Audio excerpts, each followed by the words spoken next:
Call our meeting back to order at this time. Item 8 on the agenda is for information purposes. Item A, policies for first reading. Mrs. Nichols. Thank you, Mr. Hayes. We have 8 policies for first reading. The first one comes from the board in the 1000 series, 1234, and we just need to have a clarification here in that year before, or last year, we had the budget committee, and this year we had the full board attended the sessions. So perhaps just giving the chair the discretion of whether we need the committee or the full board, I guess depending on the budget year, or, so I'm just presenting. Okay. Well, I thought the wishes of the board was that the board would serve as the committee. That's what we did this year. Right. Because if you have 3 members on a committee, but they can't come, that makes it a challenge, or if only 1 or 2 come. So this way, it would be every year you could determine how it's going to operate. Yeah, you wouldn't have to go back and change, Okay. ask for an acceptance. Gives you some flexibility to do it both ways. Yes, and I think the board representatives all remain the same as far as the different organizations, so there would be no change there. So again, this is for first reading. Okay. Well, now, let me ask a question. The Board of Education Scholarship, is that the new scholarship or the old scholarship? That would have to be the new scholarship. Well, I mean, but, so wouldn't that, yes. is that the entire board? Yes, so that should be deleted. You're exactly right. Thank you. Okay. So we'll take it back and address this because it needs to stay in here in some fashion. Oh, sure. Could you rephrase it the way you did the budget committee? Yes, yes, we can do that. Okay. Make a note. Ms. Adams, we can work on that together. Thank you. Okay. Be a committee of the whole. It's a good Yes. point, Mr. Higgins, to, So any other suggestions or comments, we'd appreciate hearing before the next board meeting. Thank you. Okay. We have 3 policies from the Division of Operation, and they are from Mr. Hantz's office. The first is 4220. So Mr. Hantz, if you would share the changes there. Yes, thank you, Madam Vice Chair. Policy 4220 has to do with property and resource management. It's been revised and the title changed, and it now incorporates the entirety of Policy 4230, which we will be recommending for deletion. The changes to the policy clarify the responsibility for equipment and resources, particularly those assigned to individuals. And it also incorporates the inventory procedures, which are critical to maintaining our property and our resources. And that has been updated as well. Yes. Yes, thank you. Okay. Any questions on that one from the board? No? Okay. The next one, Mr. Hantz, is 4230. If you'll address that, please. Yes, Madam Vice Chair. 4230 is the one that we're recommending to be deleted because we've incorporated it all into 4220. The next one is 4425, which is our child nutrition policy, and it has to do with the meal charge policy for child nutrition. It's been changed, and it strengthens our ability to collect past due accounts. It also allows us to utilize a collection agency if warranted when an account is deemed uncollectible. Thank you. So, okay. The next 2 policies for... Excuse me, Madam Vice Chairman. On the first one of Mr. Hantz's policies, we've got the word and twice. We'll take care of that. We'll review it and make sure that it's grammatically correct. I have a question, just for clarification. I mean, the statement was that it was gonna enhance your ability to be able to collect, if I understood, for meals, I'm sorry. Yes, for meals that are charged, that, where they're not paid, rather, they have to be paid to child nutrition at the end of the year, and this just strengthens us a little bit in being able to collect during the year. It helps that process. I guess I'm just asking, I mean, I think we've always expected them to be paid.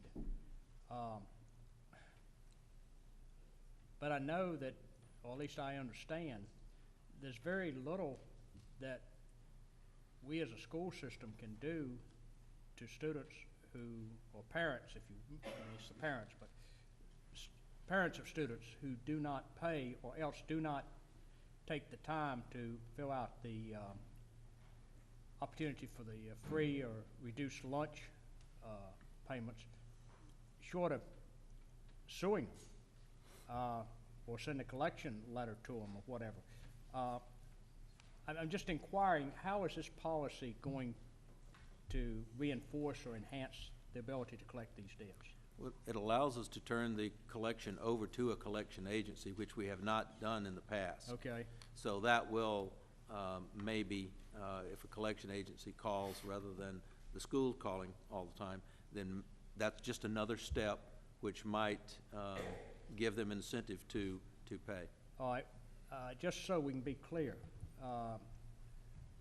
if a child gets $50 behind in payment, they're not going to go hungry though, right? No. Now, this has nothing to do with the student's ability to get that meal. I just want to be clear though that We will never let a child miss a meal. I just No, want that to be clear that. Right. We will not let a child go hungry. The child will get the standard meal. They will not get We'll just peanut keep- butter and we'll jelly just keep sandwich or anything adding like to the that. bill. They will get the standard full meal. It's also, we will also be engaging the social worker and the principal and the counselor in the school, anyone that we can to assist the parent and the family of the child, if they qualify for free and reduced lunch, to apply for that, and encouraging them to apply for that. This just engages everyone in the system to help move them in that direction if that is what is applicable and if they are eligible for that process and for the free and reduced lunch. Well, It's always been my belief that when it comes to the meal, we are not going to punish the child for something the parent does. I understand. I just wanted to be clear about that, but I also want to applaud food services for becoming more attuned to this, because this, at some schools, this is a sizable problem. And I know at a lot of the district convention conferences we've been at, there have been people there talking about helping collect debts. Don, you know that. And we have, to date, resisted going that route, but, you know, when you talk about as big a school system as we've got, as many children as we have, and when schools start running up multiple thousands of dollars worth of unpaid bills, I think it's incumbent upon the school system to try to do all they can within reason to collect that, so. Yeah, and for some folks who aren't aware, our food nutrition department is what's called an enterprise fund. So that means that they have to live within the receipts that they receive from the cost of the meals and from federal reimbursements. They don't receive additional extra funds. And so all of this applies directly to Ms. Smith's bottom line, and she is as good a financial manager of those funds as anyone I've seen in my 15 years as a superintendent. And you're doing this without having to resort to what I remember is what they called a milk and a choke. Remember the choke?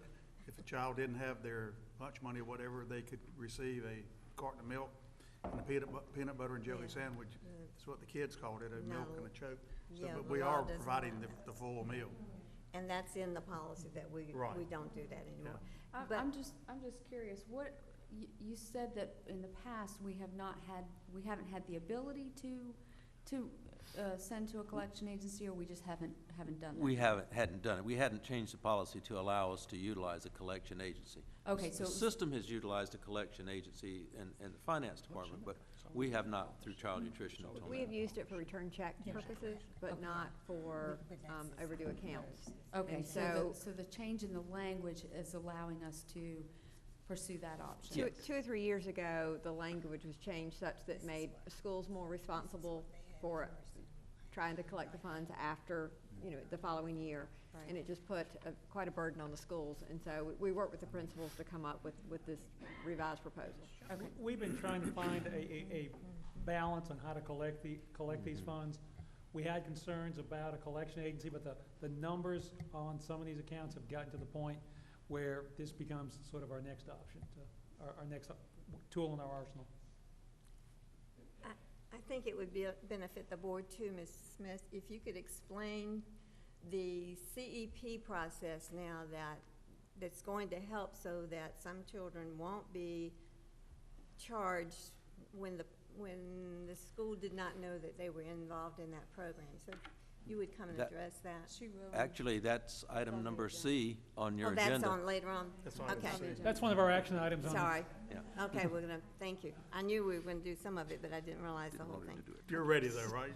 She's ready, okay, I didn't want you to do that thank you. twice. So, Mr. Hance, are you, would you like to say anything else about your I'm- policies? Okay, thank No, you. I'm fine. The next two policies for first reading are from the Human Resource Division. Dr. Wilmers, if you will explain 6210, please. Thank you, Madam Vice Chair. As you're aware, changes in state law and processes have required us to go through a lot of the personnel policies, and this is one of the first ones we're going to go through, 6210, which is assignment and transfer of staff. It lays out the processes we use for any of the employees with the school system to either voluntarily or involuntarily transfer their position. Typically, we look at teachers and teacher assistants in the way that they would follow this process. The changes that we're proposing, as some of you that are a little more experienced may remember that about 6-7 years ago, we did have a window that kept teachers who had less than 2 years of experience from transferring from a school. And what we'd like to do is reincorporate that into the policy at a level of 3 years of experience, mainly because we're seeing a lot of transfers out of schools that we need experienced and good teachers in. So we'd like to change the policy to reflect that. Also, what we want to do is that if you've been transferred 2 years, you cannot be transferred again within a 2-year period. So folks that have gotten into a school on their transfer then would be there for the remaining 2 years. One of the things that we discovered in this as we were going through the language, in the second paragraph, in the second sentence, we basically say that transfers by licensed employees and teacher assistants for the next school year should be, and we would like to change that to shall be. The reason that we want to do that is if we put shall in there, that really takes out the third and fourth bullet under teaching teachers in the following categories, which is in the next paragraph. It basically outlines the timeline that we're already using and structures that, and takes out mid-year transfers, which is a kind of a awkward sentence, and just means that teachers would not transfer during the regular school year, which of course can hurt the class, unless there's a specific need that Dr. Markley would then look at an involuntary transfer. So those are the main changes. That would leave that teachers in the preceding 2 years after they've gotten to a school can't transfer, and then once they're in a school and haven't had 3 years of experience, they couldn't transfer. So that's the major change. Any questions? Do you have questions on that one? Are you looking for some feedback, or is, I am opposed to that. I understand the turnover issue. And I thank you, sir, for sending the reports which you accumulated over the last 4 years. And without getting into that, it just seems to me there's more focus on what the teacher can't do than what we can do to help those teachers in those environments. And I know there are often times when I think to put a 3-year or even a 2-year lock and say, when you take the job, that's where you're going to be. I'm just one, I know, but my sense of that is we're putting our effort on administration and not on the teacher. And the teacher, in my opinion, is the one that's carrying the load. And to put more hurdles out there, I think is, I'm opposed to. So I just thought I'd give you my 2 cents. Tim and I've talked about it, and it just, I think it's a move in the wrong direction.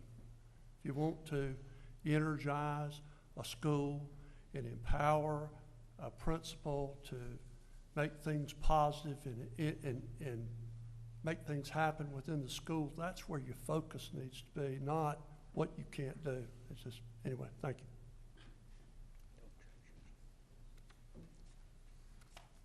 Any more comments on that policy? Okay.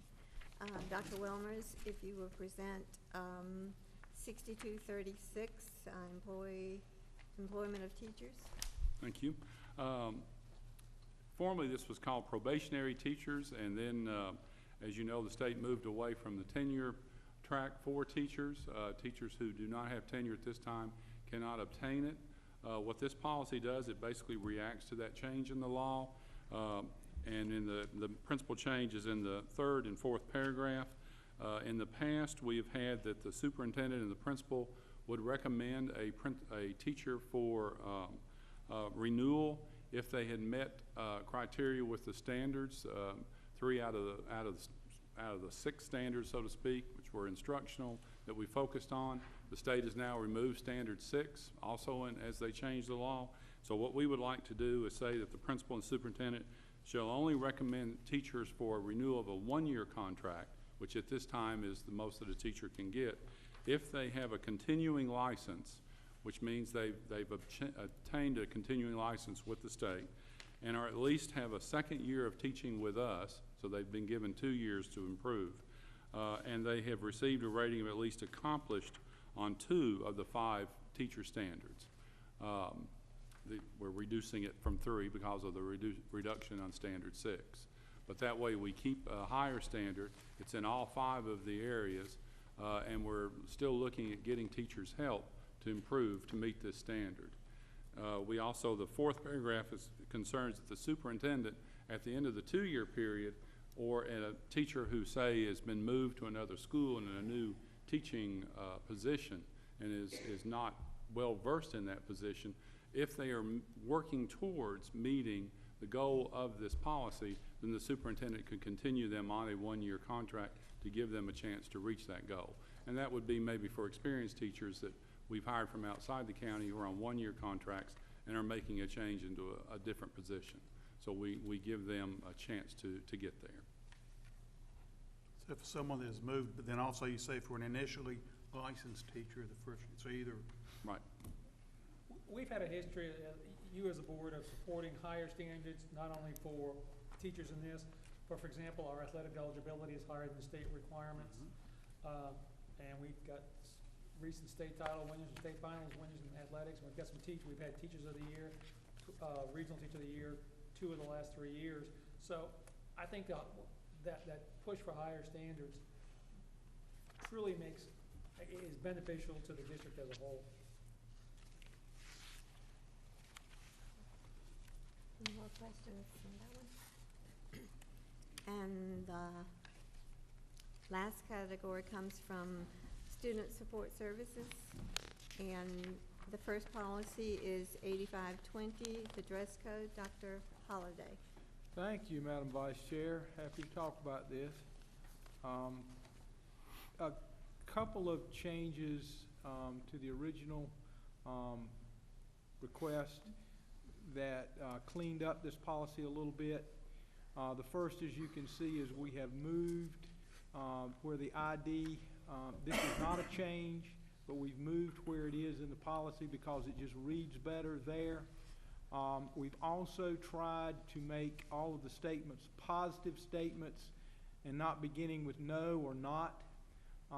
So without changing the policy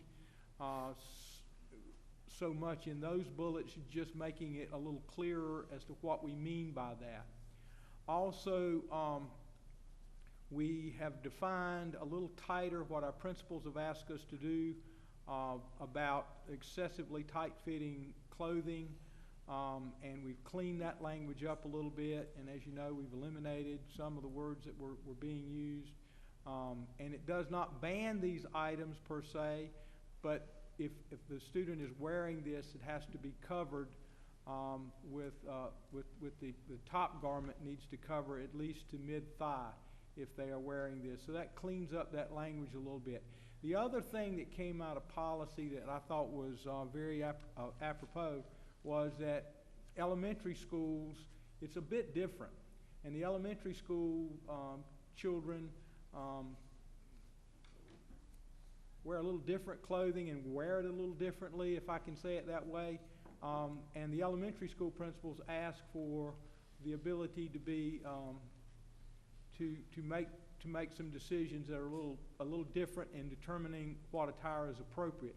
Principals always have the authority to determine what is and is not appropriate, but this just tells the elementary school principals that they have just a little more leeway in working with their students.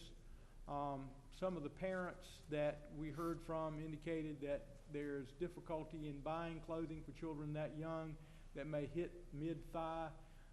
Making the tops or just the making of the tops for children that young you just can't find them. So you as a policy committee tried to be very responsive to that. And I will say that the board is really to be commended for putting this out to the students and to the parents on our social media. Mrs. Qualbaum and her staff did that at your direction, and we got a lot of feedback back on the original policy, and a lot of it yeah, a lot of it was really good. Some of it, well, we need to work with our students a little bit on the language they use, but you know, they're young people, and that's what we're here to do, is to work with them. But we got a lot of good feedback, and one of the things that you as a board asked us to do is to make sure we have policies like this that impact our students, is to get it out there on social media now that we have that platform. And we get some feedback, and a lot of times we get some really good information that we're not aware of. So I think this is a better wording. I think you did a really good job of putting this together and making it clear. I will tell you that I've been in this a long time. Most of you all know that. And that every time the dress code comes up, it always invokes some kind of emotional response. And we get that. This time you all were able to respond to that and get the feedback and able to categorize it and make it make some appropriate changes. And I think this is a very good compromise. I don't think it is a major change to our dress code at all. I think it gives the principals some better clarity until the next fad or dress code or dress sensation comes out, and we have to deal with it, and we're going to have to. There's no way around that. But that doesn't make us unlike any other school district in the nation. So I believe, Madam Vice Chair and members of the board, this is as good as we can do right now. Have questions or comments? I just one question, and it may just be so it'll be more noticeable. I noticed that the wearing of the identification cards was moved from down in the middle to up at the top. Was that so people would see it better, or? Yes, it read better. It was one of the things that we got when we came out of policy and we were looking at it. A question from Vice Chair Nichols asked us to look at that, and we said there was no change in that. And she very rightly said that it read better at the top, because you're talking about clothing and then that's inserted, and it didn't fit. So we just moved it to the front so that okay, you're reading about wearing the ID card, and now you're reading about clothing. So it just made it read better.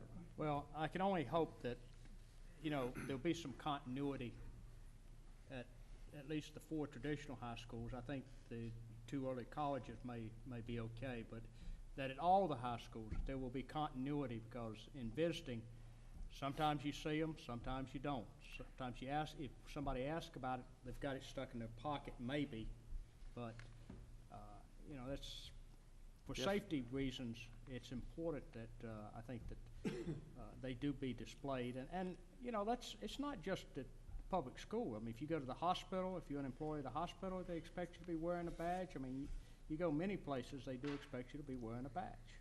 I understand that very well. We'll reiterate that to our high school principal. And a comment I'd like to make is that I'm glad to see that for those that were waiting with bated breath, that skinny jeans are okay. But I'm also glad to see that underwear, whether it be a boy or a girl, shall not be revealed, because it's a shame that we even have to have that in the policy. But I'm glad it's stated in here that it shall not be revealed. Yeah, that was kind of a no-brainer for me too, but as I was reminded today of my doctor, I'm 60 years old, so. I don't know. Any other comments, or? No, that's it. The next policy is 8620, coordinated school health. Dr. Holliday? This is a policy that is required by the General Assembly, and the changes are coming out of that, and our local School Health Advisory Committee, which is a mandatory statutory committee that each local school district has. Mr. McCaffrey from my office is the chair of that committee, and it is made up of not only school people but of community health folks as well. This has come before the policy committee as the changes that are basically statutorily required for this, and this policy is basically overseen, members of the board, by our local School Health Advisory Committee, which is known as SHAC. You've heard of the SHAC. That's just who they are, and this is pretty much a mandated changes to this policy. No questions. Those are the 8 policies for first reading. Again, they are posted. I would encourage the board members, if they have any addition or editing marks or whatever, or questions, they can contact the board member or the policy committee member or senior staff or Mrs. Adams,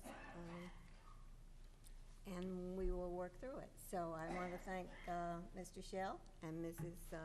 Kavanaugh for serving on the committee, and we had quite a bit of work to do. You've done a good job. I know that's it's a tough committee. But if anyone would like to add anything to that, just as Ms. Nichols suggested, let them know, because this was on for a first reading. We'll take action, I guess, he's on July. Yes. At our July Thank you. meeting. Anything else anyone would like to add? Okay, thank you. Item B, Mr. Higgins, National School Boards Association report. Mr. Chairman, I had brought a flash drive with me that had a PowerPoint, but I could not get it to upload so we could do the PowerPoint, so I am going to make arrangements to email it to Ms. Brinson, so I would request to be allowed to make that presentation at the July meeting. We'll be fine. Okay, item C, community eligibility provision. Mr. Hance. Yes, Mr. Chairman. I'd like to turn it over to Ms. Smith this time, Child Nutrition Director, to present child I eligibility. apologize for trying to preempt you, Mr. Hance. Oh, And that's Mrs. fine. Smith. Well, Ms. Nichols, I'm gonna, and Board Chair, I'm gonna be talking about the community eligibility provision, which I'm gonna call CEP. And to answer your question, Ms. Nichols, CEP, you know, it does get a little confusing. I think that was part of your question about the charges and how that relates with CEP. And so what we do at the beginning of the year, we do talk to the principals about CEP, and that we train our staff in child nutrition about CEP, because we do have some schools that fit the CEP status, and then those that do not meet the eligibility requirements for CEP. So it's all about communication. This summer, We did not do this last summer, but this summer we are gonna send a message out to the parents about CEP and let them know if you did attend a CEP school and you're moving on to a non-CEP school, what will happen. So we're gonna do a little bit better with our communication with our parents. We didn't get as many phone calls as I thought about CEP this year from parents being confused. I think our principals did a really good job, and our staff and our managers did a really good job about learning how to talk the talk about CEP. I'm going to talk a little bit about the program and the benefits of the program, and then some new revealing facts of what's going to happen for next year and the schools that are going to be involved with CEP. So I want to talk a little bit about CEP. What is CEP? You can see here it does follow underneath the Healthy Hunger Kids Free Act of 2010. It does provide an alternative, it does provide free meals for children, breakfast and lunch at those schools. And overall purpose of CEP is to improve access to nutritious meals for students in high poverty areas by providing meals to all students at no cost. So then we look at what are the requirements for CEP. So it is a very tedious project that we work on April 1, and Ms. Jackson's well aware of this. But we do work on this. It takes a long time to think about the schools. We work on it all year long. But LEAs must meet the minimum requirements as prescribed in the rules. Then the LEA must participate in both the National School Lunch Program and the School Breakfast Program, which we do. And then the LEA must be in good standing with administrative review, which we are. Community eligibility provision, which I'll refer to now as CEP, is a 4-year reimbursement option for our school system. So once these schools are selected, we can carry these schools on for 4 years. Now once a group is changed, which we have done, this is our second year in CEP. We have changed groups, which means I do add new schools into the CEP grouping. You can either have it through individual schools, but I found in New Hanover County schools that we work better grouping the schools together. And so it does build a stronger, what we're going to talk about, ISP, identified student participation. But with CEP, I can carry it on for 4 years. If that group changes, I can start now with year 1 again. But could I ask quick? Yes, sir. That grouping, is that to get the percentages that we need that you're talking about? The percentage, there is a certain percentage that we need to qualify schools for CEP. But I found it to be a little bit more beneficial to kind of group schools together, because we do have some schools that Well, are that's what I'm not. talking about, to get that was it 40%, isn't it? It's actually the magic number's 62.5. That's a different, yeah, it's 40%, and then we multiply it by another factor to get 62.5. But I found that it's a little, it's better to, instead of looking at individual schools, to group them together, because you can actually get more schools qualified than looking at individual schools. So also the LEA and schools may opt in or opt out each year, and I appreciate you all being supportive of this program, because I'm happy, I'll report some numbers to you soon. A LEA may participate in CEP for some or all schools in a LEA, which you all have agreed to select schools that are in need, and it really is beneficial. So CEP requirements, here we go. The LEA must have a minimum of 40%, what we call identified students, based on the enrollment. Now, this is not the same as a percentage for free and reduced students. We're going to talk a little bit about what identified students are. So identified students are those students who are either directly certified and or categorically eligible, which means they will either, in the blue, they will be on, these students are those that are on food stamps, homeless, runaway, migrants, Head Start, Even Start, and then additional foster children not already in DC, and then non-applicant students approved by the LEA. So those are how we identify these students. How do you know, I'm sorry, Amber, how do you know they're on food stamps? Well, actually, we have in child nutrition through the state website, we actually can link in with DSS. So we can automatically match students based on their student identification number, address, So it's an automatic match. Once we get connection with DSS, we can approve. At the beginning of the year, we typically approve about 8,000 students who are on food stamps with children that are enrolled in New Hanover County schools. Okay, so that's something that you actively pursue. Right. Every day we are matching. Every day we have new students come in, or we may find a household that a student may have a different last name from another sibling, and we can match it through addresses. Or we have a student maybe it's really interesting. Some students do get food stamps alone, then we can match the rest of the household to fit into that DC category. So it's it's a neat process that we do, but we look at every student and we try to match it. We try to, we actually do a lot of phone calls just to make sure that they live in that household. If it seems a little, maybe there's two different families living in a household, and we just need to make clarification that they are living in the same household. So, but it is a great process that the state has enabled Child Nutrition to have the capability to match with DSS. Okay, but that's done through Child Nutrition? It's done Or through... is it done at the school level? No, Child Nutrition. Child Nutrition. Yeah, everything has to stay confidential, so it has to stay within our program and Okay. Child Nutrition. But it's done through it's done through DSS? DSS and our Child partnership with. Nutrition. Right, Okay. correct. Thank you. So determining the school eligibility, we look at the identified students, in which I already just talked about. How do we identify these students? And then we look at we take those identified students as of April 1. That's a magic date that we look at, and we multiply that by 100. Then we look at the total enrollment as of April 1st, and then we take that percentage of identified students, and then we multiply it, and it will be the same 20 schools that we had this year, and we're going to be adding on New Hanover High School. So they did have the higher percentage of identified students.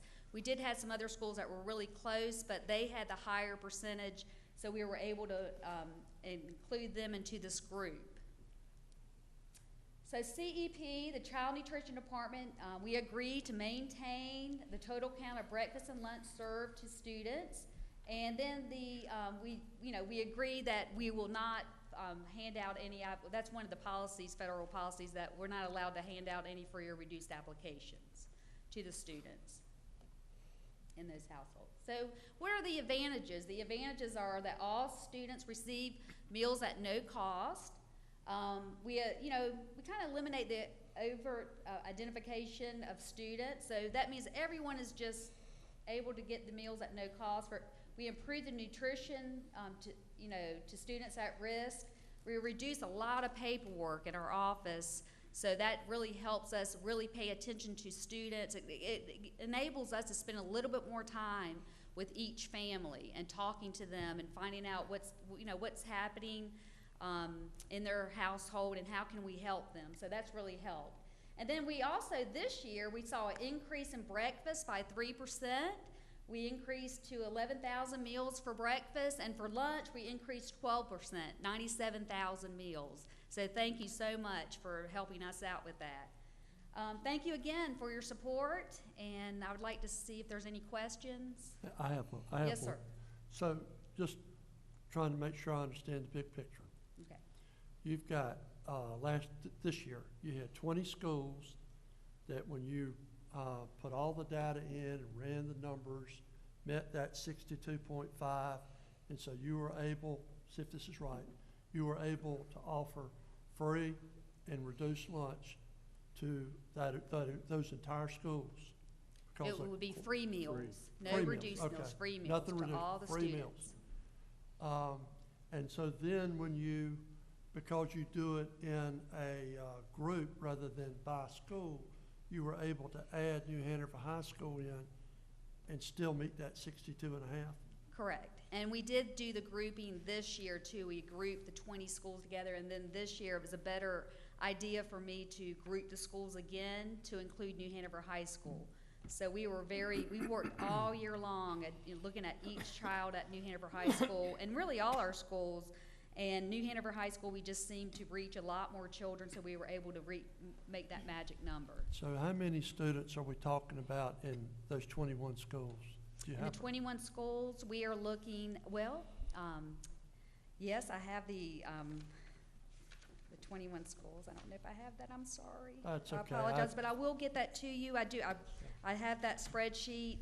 I will get that to you because we looked at the ADM for this year, and I can give you some projected numbers That's fine. to look at, okay? Thank I you. will. Thank you so much. Any other questions? It may be in there somewhere, but those schools, do they still offer a la carte We items as do. well? Okay. Yes, ma'am.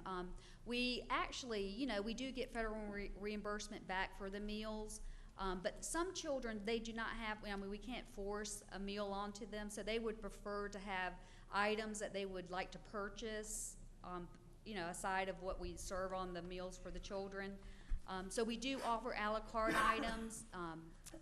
So it is an option for children and and our staff, our teaching staff, to have a la carte items available to purchase. Okay, thank Yes, you. and they all meet the USDA requirements. Yes, sir. Yes, ma'am. Well, if you didn't have those items, then you wouldn't be able, as Dr. Markley stated, to make up for the money that you lose as far as people not paying their bills and so forth. The a la carte and all that allows you the opportunity, to make that up. Yes, with our federal reimbursement back, we only get about 70% from the federal government to maintain our budget. So I have to make the 30% up somehow. So we're very creative on how we, come up with making that money to pay off the expenses every month. We do a lot of catering. We service other, we do a la carte sales. So I'm pleased to say that a lot of our schools do use our services for other, meetings, events, and doing a la carte sales really helps. I was thinking, when you made this presentation last year, though, that one of the selling points was the fact that the federal government was actually paying a very good reimbursement. They do.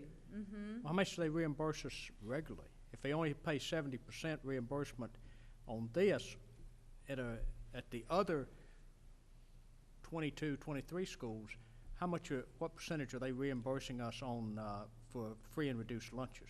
Well, I was just talking about the whole, it's about 70%. Now, with CEP schools, we do generate a good amount of money to help cover a majority of our costs at these schools, and, as a whole. Okay, so you're talking about the I'm talking enterprise, about the whole. Yeah. enterprise as a whole. Right, But as a these whole. are, the reimbursement from the federal government is substantial enough that it pretty much goes a long way to covering the cost of offering these lunches and It meals. does. It really helps us, and it does cover a good portion of the meals that we serve and cover our labor. I would say that it probably covers it about 98%. Okay, So it because does. when you said Yes. that, and I was thinking last time when we talked about it last year, Yes. it was a much better, it was one of the reasons it was so Right. attractive. So when I Okay. look at my budget, I'm looking at it as a whole with 43 schools. Okay. Yes, these 21 schools do help a good bit of that effort, but I'm looking at it as, we put all our money into one pot, so it's helping the whole system out. And plus, we're reaching a lot of children. I think it makes it easier on the families, and I think we're doing a better job communicating to the families about CEP. Okay. Well, the Yes. reimbursement rate would be the same at the non-CEP schools. Right. For the free and reduced, those rates would be the same. It's just, you don't qualify in those schools as a CEP school where everything would be reimbursed. That's Right, the right. difference, isn't it? So we do get a good reimbursement back, and the federal government changes that reimbursement every year. So it really does help when we qualify more schools with CEP. So let me just ask you a question, because part of the requirement, to meet the requirement for the CEP is to agree to cover with non-federal funds, and this kind of ties into what we were just talking about, any costs of providing free meals to all students above amounts provided in federal assistance. So I'm assuming that's making up sort of what the federal government doesn't provide. Well, what that talks about is if you're not 100%, like if I didn't meet that magic number of 62.5, which some school systems do that, I think it's a little tricky because you can, you can forecast children are going to come through your lines every year, but I'd rather know that it's 100%, that, that it's going to cover all my costs. Some school systems don't meet that 62.5, and they may say, I'm going to meet 80% of the free meals, and then the school system will have to cover the other 20. So I don't want to hold that against hold that on Dr. Markley. So I know numbers, and I like to get the 100%. So, but what I'm trying to get at here is, that sort of brings in the discussion of the paid lunch equity, which is part of this program, where we're going to talk about in a little bit about increasing the meal prices for paid lunches. And the paid lunch equity is something I know we'll talk more about.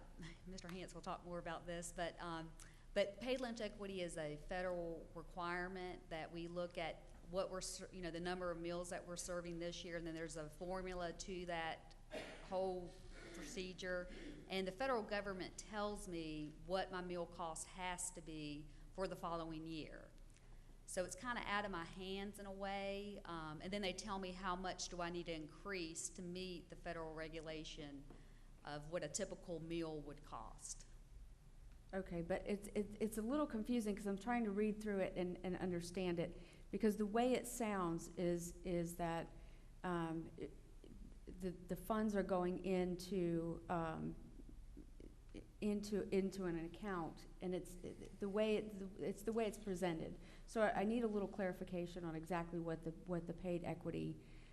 paid lunch equity is, because the way it's worded, it sounds almost as if this is where the federal funds are coming, or the non-federal funds that are being used to help assist in providing the free meals to students above the amounts that are provided in federal assistance. So it looks like when you look at this document and compare it to what we're going to talk about in a little bit, that these are the non-federal funds that are going to be funding this piece. So I'm a little confused as to what this is. Yeah, it's different. This is just looking at paid meals, and it's just looking at paid meals for the year, but it's not to cover. It's just to get us up to where we need to go with what a meal costs right now. So it looks at paid meals, and in the the background, whenever and the content of this paid PLE, we call it, paid lunch equity. It is a program to ensure that sufficient funds are provided to the nonprofit school food service account for lunches served to students non-certified eligible for free or reduced meals. So it's just making sure, to produce a meal, we're charging X amount of dollars. We do get a little bit of reimbursement back for that meal, for the paid meal. So they just want to make sure, the federal government just wants to make sure that what we charge, the amount that we charge, plus the reimbursement is going to cover the cost of our meals. So the federal government, that's why they evaluate it every year, just to make sure that we're charging enough with the federal reimbursement to equal out what a typical meal would cost. Well, why would they care? I mean, if we didn't charge enough, if they're only going to put so much in, why do they care if we lose money, so to speak? I guess that's what they're.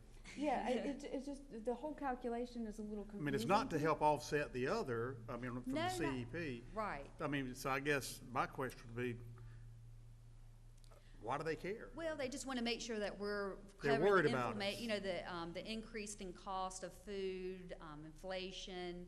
They want to make sure that that the child nutrition can kind of support themselves and be self-sufficient, and not supported, have the school system support the child nutrition department.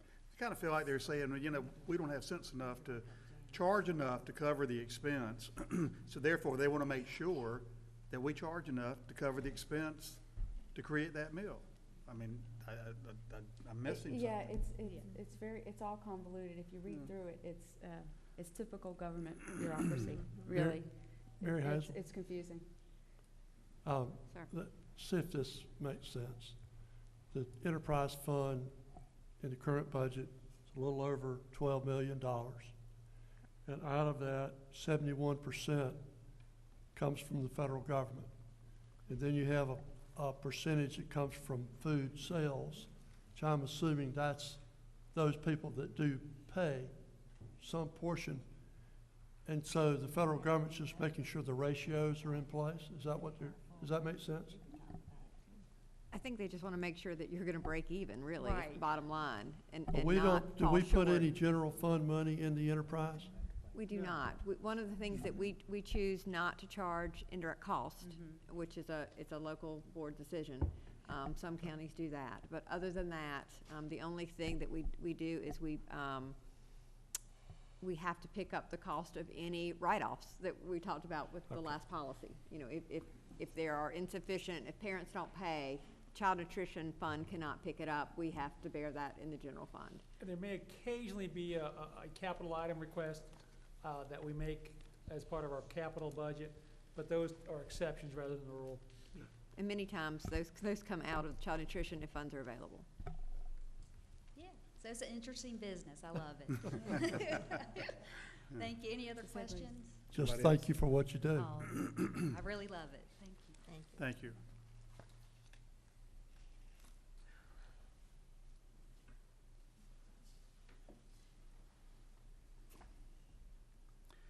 So that took care of item C, correct? Item D, summer food service program for children. Appendix G, Mr. Hance. Yes, Mr. Chairman, I'm going to ask I've Ms. got a feeling Smith to we're. go right back up there. She can just stay up there for the next two. I wonder why she was sitting It is down. my night, huh? I'm going to talk a little bit about the summer food service program, and we're so pleased in New Hanover County to be able to offer this program. We've been doing it, wow, a long time. So it is a wonderful program. I mean, this is what got me into child nutrition, was the summer food service program. So I really, really just love this time of the year where we can get out to the community and talk about feeding the children during the break of school. I just want to talk a little bit about the summer food service program, and I think there was was there one? Okay, well, my name is Eimer Smith, okay.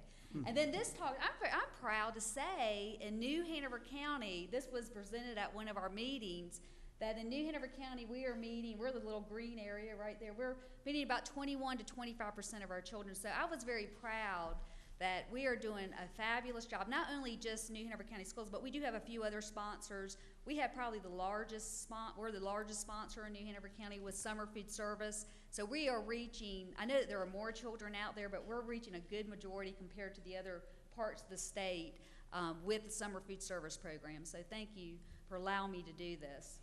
What is the summer food service program? The summer food service program, we know learning does not stop, does not end when school lets out, neither does a child for good nutrition. So we have to make sure that, that hunger never takes a break. The summer food service program provides free nutritious meals and snacks to help children in low-income areas to get the nutrition they need to learn, to play, and to grow throughout the summer. So why is the summer food service important to our community? Well, children who miss school breakfast and lunch are more likely to be sick, absent, disruptive in classroom, and inattentive. They also score a little bit lower on their achievement tests. And we know that good nutrition is essential for the learning in school. And also, the school nutrition program provides opportunities for children to get, to become physically and socially developed. And we also provide a really good meal during the summertime, and it helps children return and be ready for school the next year. So who's eligible for the summer food service program? There are children 18 years old or younger, and then we also have some participants that are 18 years old and older that are in our school programs as defined as mentally or physically disabled that we can have at our school sites or at our sites that we have during the summer. So I just wanted to report last summer we had, in 2015, we had 19 sites. We served over 23,500 meals, and we had 27 days of service. I'm proud to say that this summer, we're gonna have 26 sites. It's all projections, 33,000 meals this summer, and 30 days of service. So I did add a little bit longer time period. I added some more sites, and it's just a fun way to get involved in the community. Eimer, with Yes, sir. some of our schools going year-round, meaning they're gonna be in session in the summer, and those are gonna be in some of our high-poverty areas, what's that impact on your program? It does. It might impact it. It will impact it. So what we did, we found creative ways to keep that participation hopefully up. But we did see that a little bit last year when we added on some new year-round schools. So we already kind of had that in mind, that that was going to affect us. So that's why we have ventured out and seek some new other sites, and plus just to get the marketing out a little bit sooner and out to the schools and out to the public. So I just wanted to report that we do have, I highlighted the schools that we'll be using for summer food service. It will operate June 21st through August 11th, Monday through Thursday, and then we do have a few sites down below. I did work with some other organizations and a school that, because of a maintenance issue, that we will have to alternate the dates a little bit. But hopefully we're going to get these out to lots of different organizations so we can communicate about our sites and the time of service, and we have the address. I still note that the southern part of the county is omitted. Well, yes. And- I would like to report, I don't know if you saw that, we have St. Paul's Methodist Church on Carolina Beach. Oh, okay. I did it.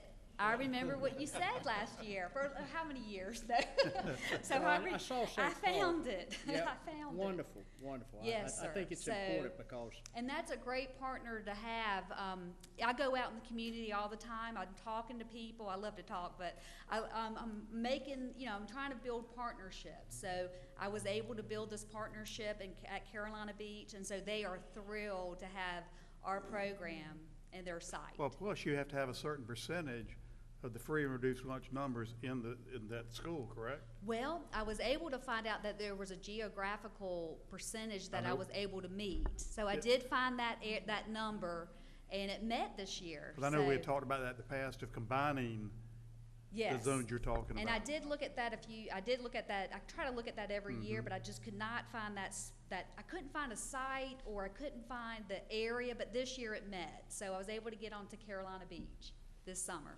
May I ask about the Royal Palms Mobile Home Yes, ma'am. Park?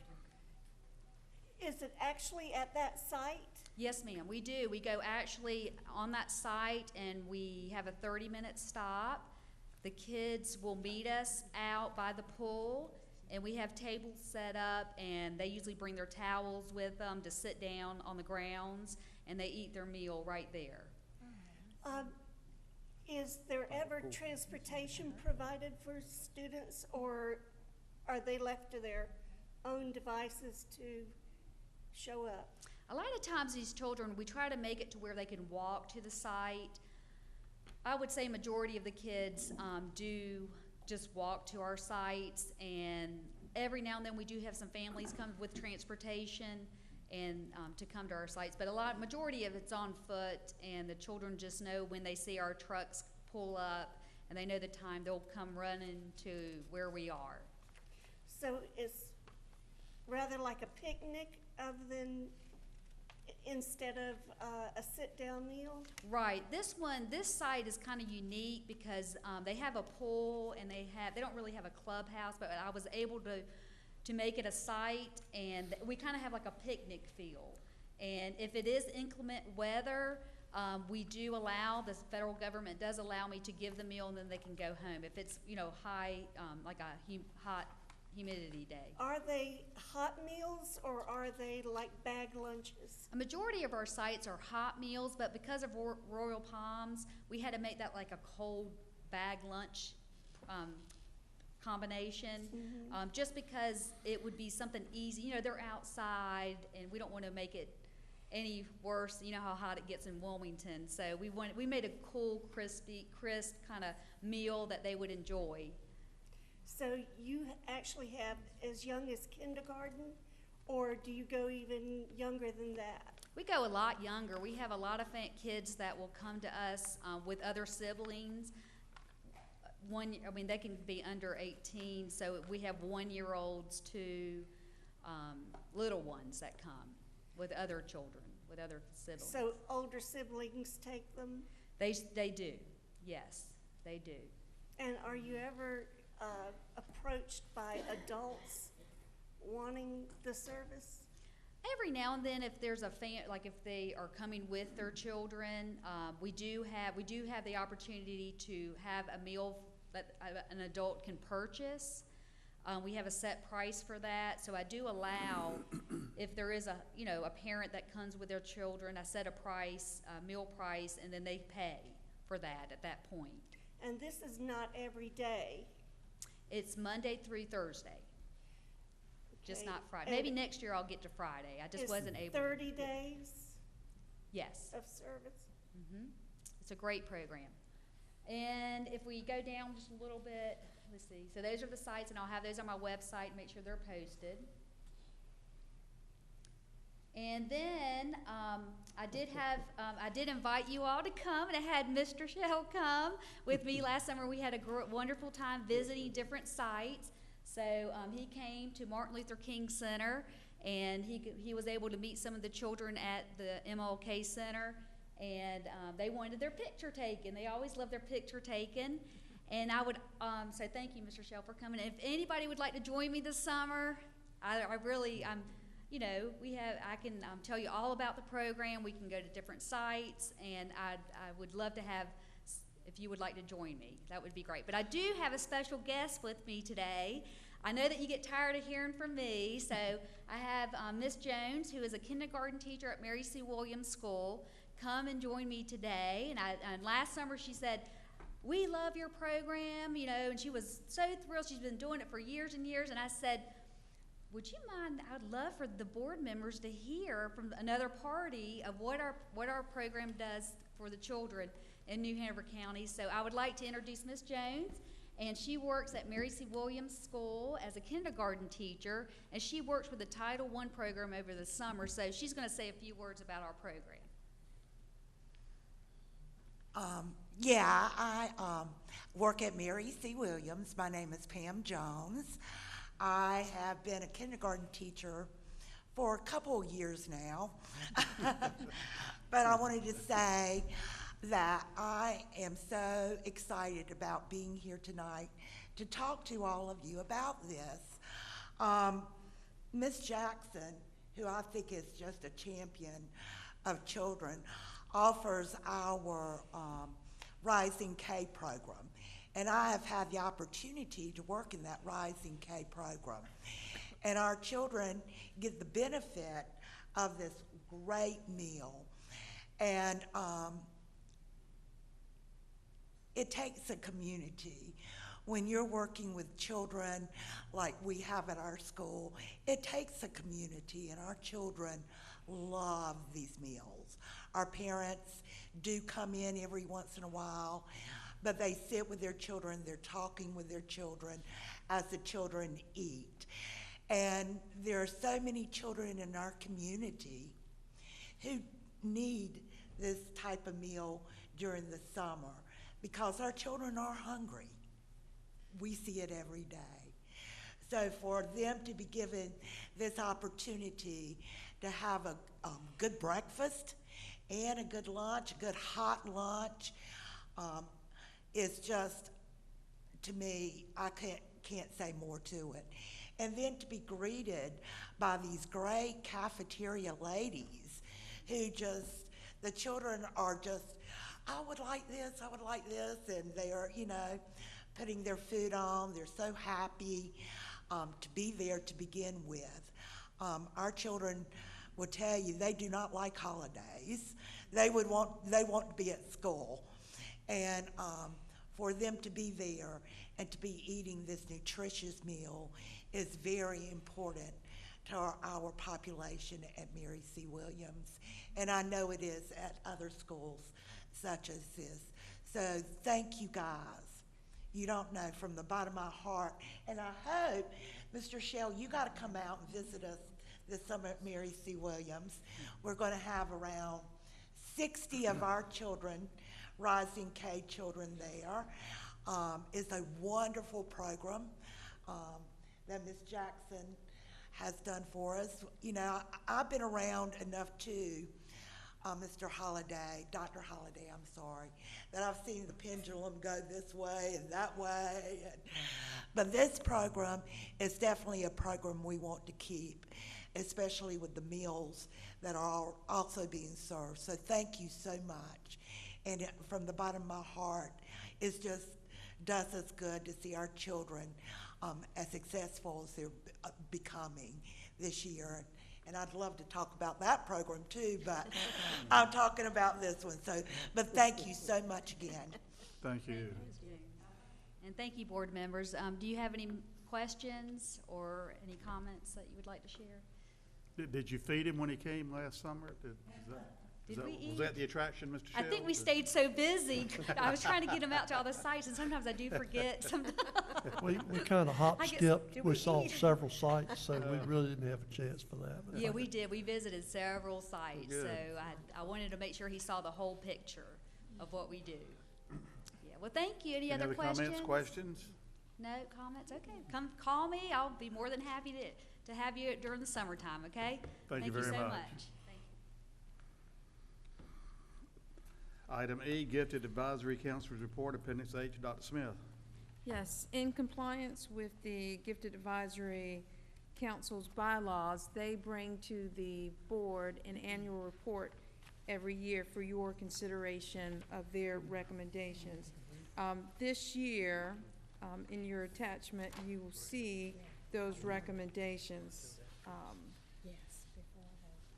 They are asking for the board's continued support for the AIG specialists at the traditional high schools and the expansion of those positions.